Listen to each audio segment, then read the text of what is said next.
She told me that she was finding that many of her colleagues were calling her for advice for mentoring. And it's that generosity and care and spirit that I remember so well from our time in healthcare. And that personal expression of generosity has translated into an organization that helps people reach their potential.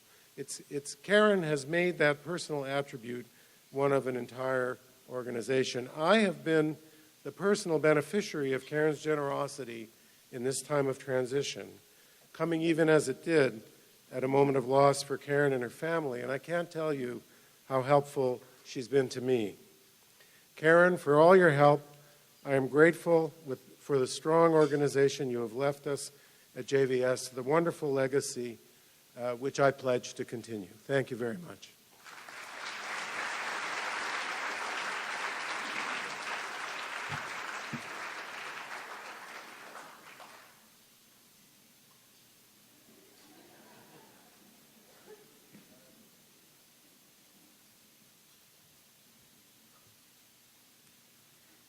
Before I introduce Sid Goldenberg, I would like to acknowledge some special people who are in the room tonight. Susan McIsaac is not in the room tonight, but I just wanted to mention she wished she could be, representing the United Way. Ted Sokolsky from UJA. Both United Way and UJA are longtime funders of JVS. As well, we have here tonight Jeannie Cohen, CEO of IAJVS, that's International Association of Jewish Vocational Services, and Jay Spector, President and CEO of JEVS, Human Services, Philadelphia. Welcome to Toronto.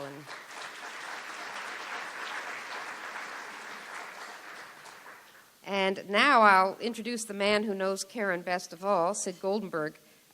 Sid is an old friend that I have known since I was 15 years old, and who's been a very big influence in my life.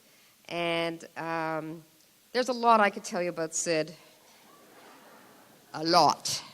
But I'll just say that he was a special guy for me, and I was very happy to see him end up with a very special woman in my life. And brought me a lot of happiness, that friendship, and it meant that we continued to be friends.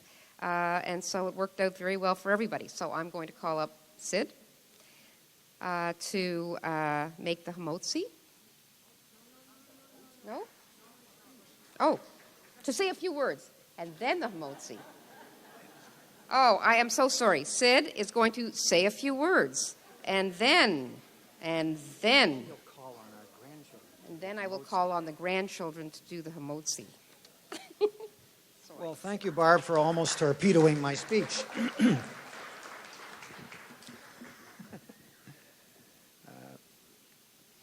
Well, as many of you know, Karen and I have been married for 35 years, and wonderful years they have been. But I was still a bit startled to realize our last anniversary in June that for well over a third of that time, about 12 and a half years, I've really been married to Karen/JVS. And in order to convey to you what that has felt like, I think the best thing I can do is try to give you an idea of what an average day was like in the life of Karen and myself during her tenure with JVS. Now, the day began at 7:30 in the morning. The alarm would go off. Karen would bolt up in bed, dash out of the house, straight over to 74 Tychos, and vanish for the rest of the day.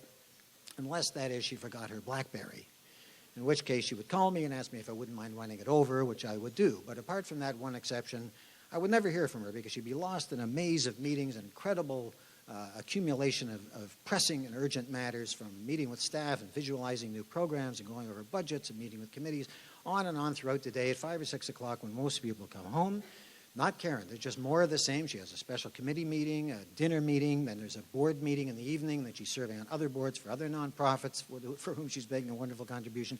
The woman does not get home until about 10 o'clock at night.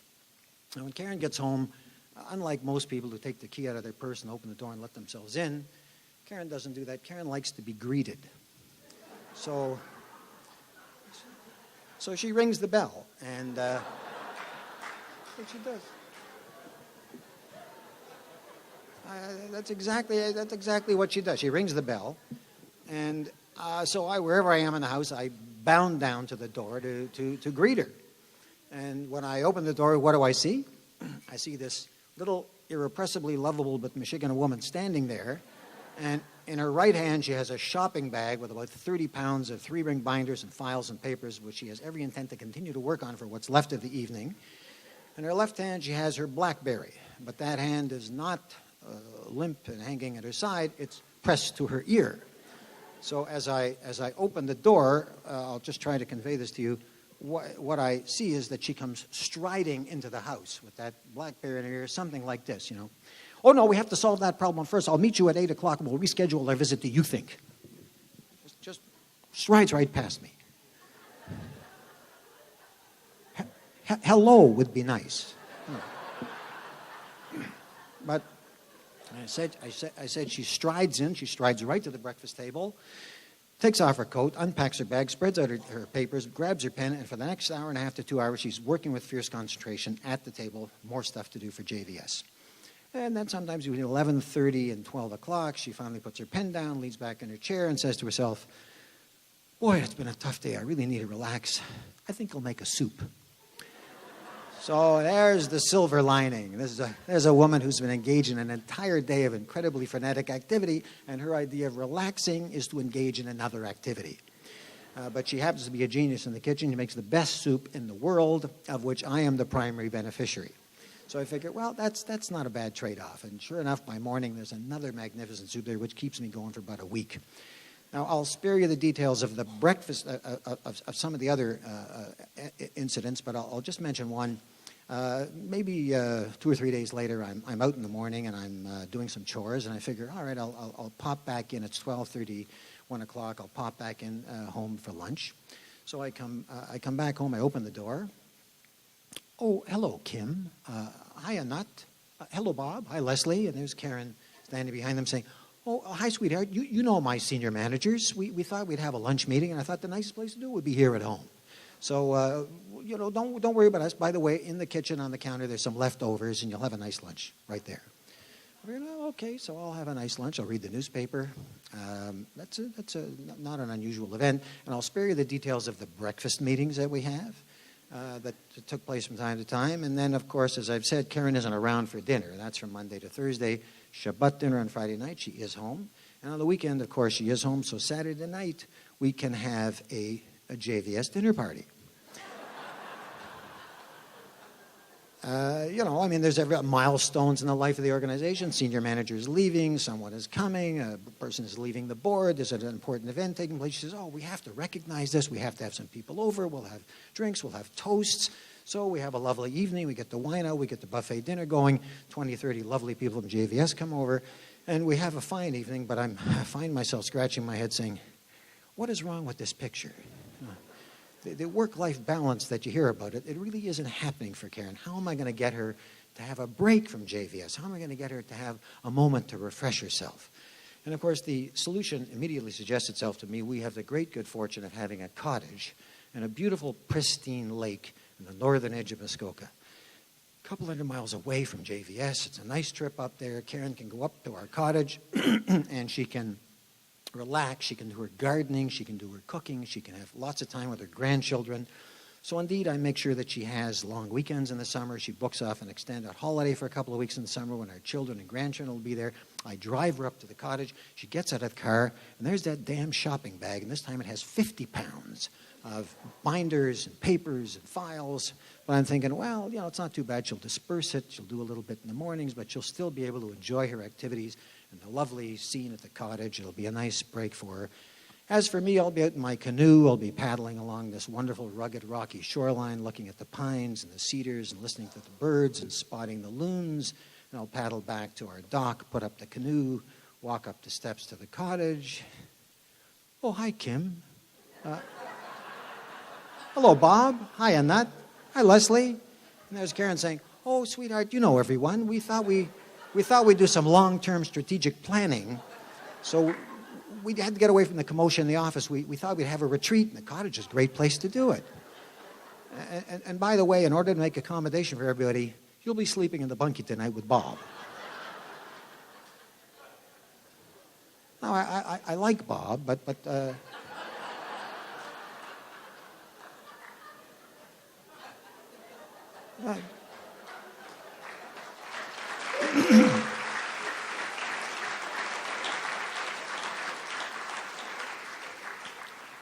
really wasn't my idea of how I envisaged spending our time at the cottage. So I put my thinking cap back on. I figured, look, there's got to be a way to really free Karen up for at least a little bit of time from JVS.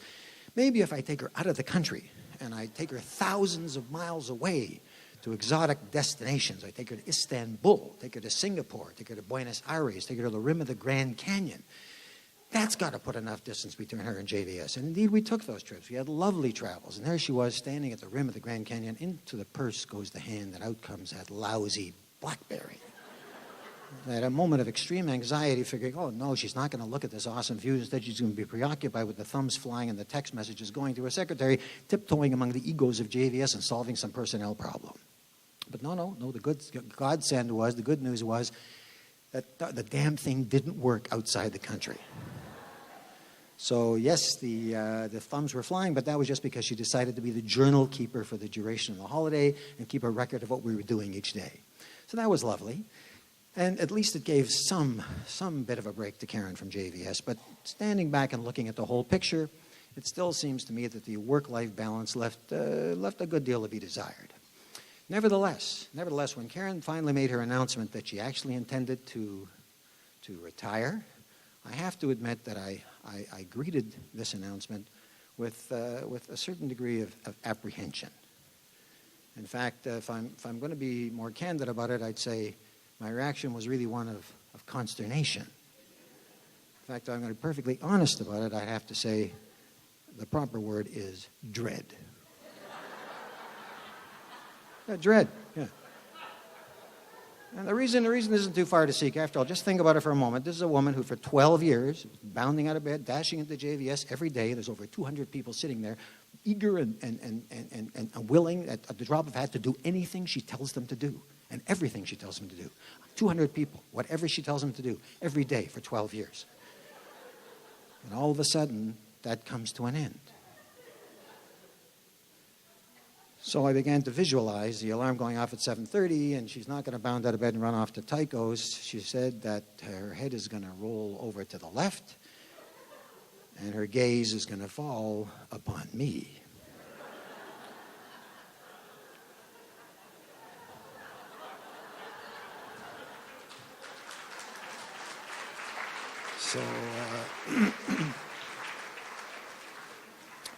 So I'm thinking, I got to get out of the house. Now, fortunately, another godsend materialized, because when the woman actually sat down and started restructuring her day as a retired person, Karen came up with this wonderful idea that instead of bounding out of bed and running off to Tycho, she would still bound out of bed every day, but run down to the JCC at Lourdes Spadina and take a fitness class. A wonderful idea. Indeed, just the other day, she reported to me that she'd had a terrific class on breathing. Now, for this little irrepressibly lovable but Michigan woman to have a class on breathing is a lovely idea. But it's a great idea because, A, it means that finally she could give some priority and devote some time to actually looking after herself. And B, because it gets her out of the house every morning just the way she used to, I can probably survive. Well, the rest of her day and how she's going to fill things in as a retired person, all the pieces are not yet in place, and she'll tell you more about it when she speaks later in the evening. But in the meantime, I'm sure I speak for everyone here in wishing her nothing but the best. May she continue to thrive with her boundless energy, her joie de vivre, her love of people, which love is being returned in great and good measure this evening by all of you here and by many more in the weeks leading up to this event. So, Karen, bis 120 Jahren, may we be dancing at our children's weddings. Thank you.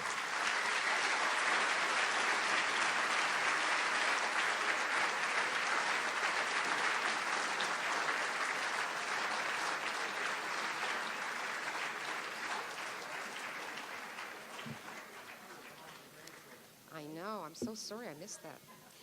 Thanks to Sid, that was great. And now it is time for you to call your grandchildren up and call them up. Okay. Jacob and Marley, come up. And with Sid, you'll do the motzi.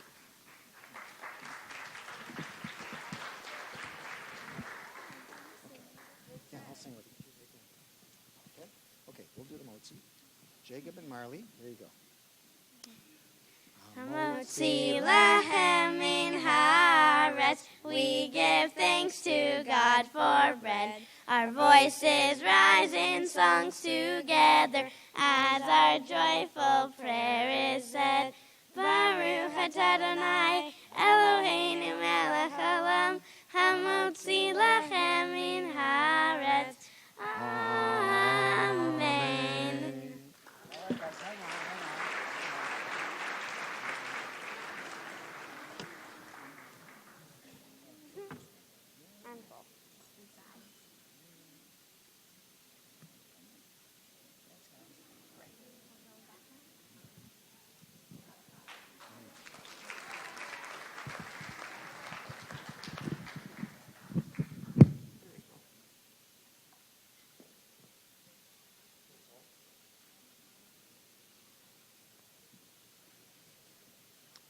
I guess that means it's time to enjoy your dinner.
Colors of the rainbow, people walk by.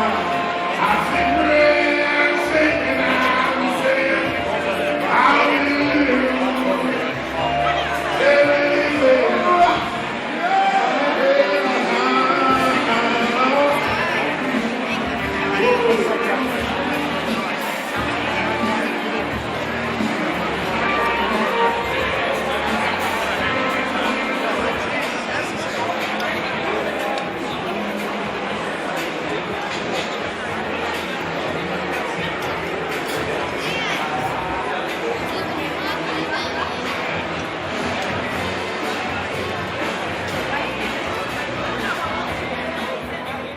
Everybody enjoyed that very delicious dinner, and that you took a good look at the auction items, which will be coming up shortly. It's a real pleasure now to invite to the stage Michael, Marnie, and Daniel Goldenber to say a few special words about their mom. Figuring out what to say about our mother in 6 minutes was not an easy task. A person as hyperactive as Karen demands a lot of airtime. As a way of focusing the limited time, we thought we would reflect on Karen's life decade by decade and communication device by communication device.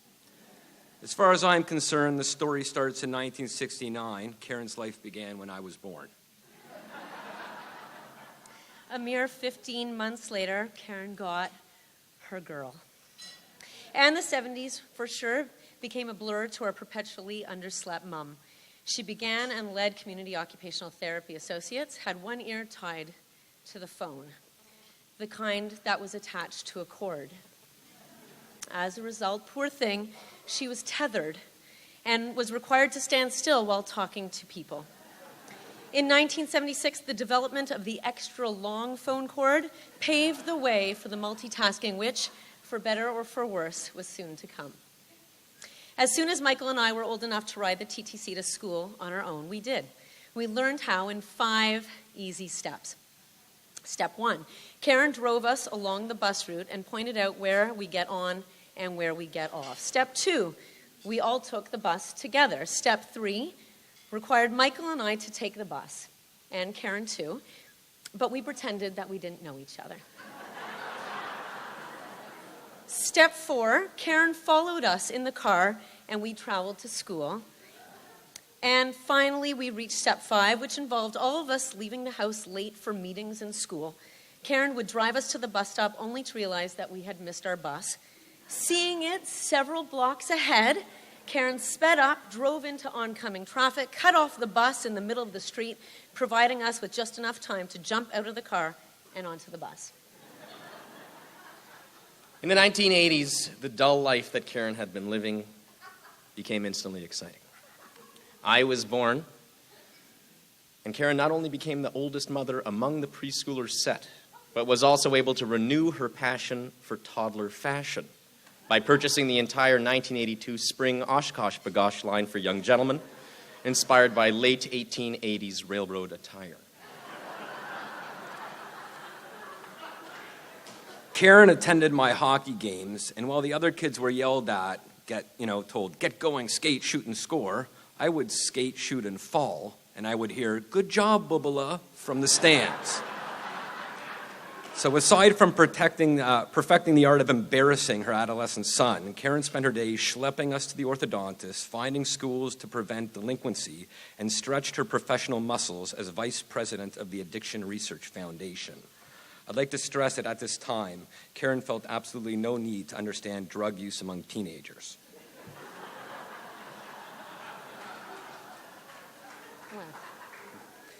There was never a greeting at the front door after school for us. On the contrary, Karen would fly into the house at 6 with lots of sandwiches, crudité, and bite-sized cakes from meetings. I was a fan of the party sandwiches without crust. I enjoyed the ham and cheese croissants, though I will say that my appetite was often diminished when the various prosthetic limbs and other frightful rehab equipment overflowed from her purse while she was digging for the sandwiches.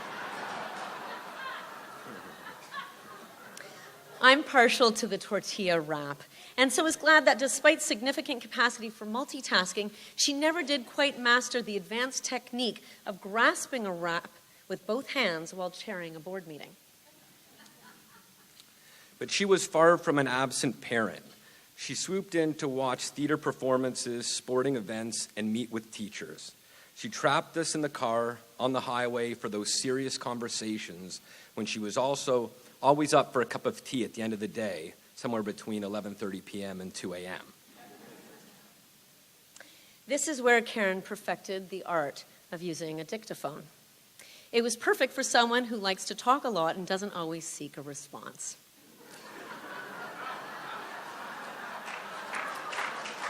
Oh. That seems to resonate. And the three of us learned the critical skill of speaking in dictaphone. Period. New paragraph.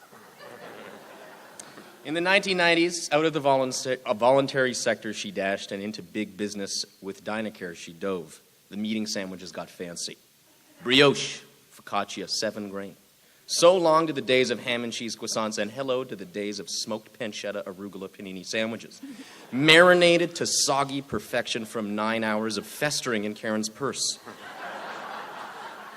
Times were good, and we were happy she was creating retirement facilities, figuring it would save us some cash later on and get her priority access. Karen learned a lot about leveraging assets and having a good ROI, and figured out that I bought a lot less at the grocery store when she imposed her 50-cent dollar strategy. Karen was and remains a pushover. She'll hand out $10 to anyone for any cause, especially if the person that's asking is taking an initiative, showing chutzpah, helping the disenfranchised, or just shows up at her door unannounced. Karen was always an early adopter, and she proved herself to be quite the risk taker as well. So it's no surprise that Karen was an early cell phone user. Her first phone was installed permanently into the car. It was the size of a small generator. As the passenger, your knees were always cramped, and she was constantly smacking the handset into your knee, trying to hang it up. At first, it was a bit alarming that her ear was constantly glued to the phone, especially when she walked around with 2 large earrings clipped on the alternate ear. The alarm turned to fear, however, when Karen, always a distracted driver, started dialing a phone while waiting to turn left in a busy intersection. In the 2000s, Karen thought she would finally become an empty nester. When she wasn't making Dan lunch or hosting sleepovers for Jacob and Marley or visiting Marnie in Vancouver, making Shabbat for 18 people, or exploring Vietnam or Buenos Aires with Sydney, Karen was leading JVS. She was back in the voluntary sector, but don't be fooled, this was big business. The best stay in touch with the world, Karen embraced her first BlackBerry on the market. By this time, the well-entrenched fear turned into full-throttle terror as she began emailing while driving, while leaving messages, while reading Huntington Post, while menu planning for Strictly Business. In the 2010s, Karen prayed she would finally become an empty nester. To be clear, I'm the only one that didn't abandon my mother, until for her own good, okay, and against her anguished cries, I finally tore myself away in late 2009.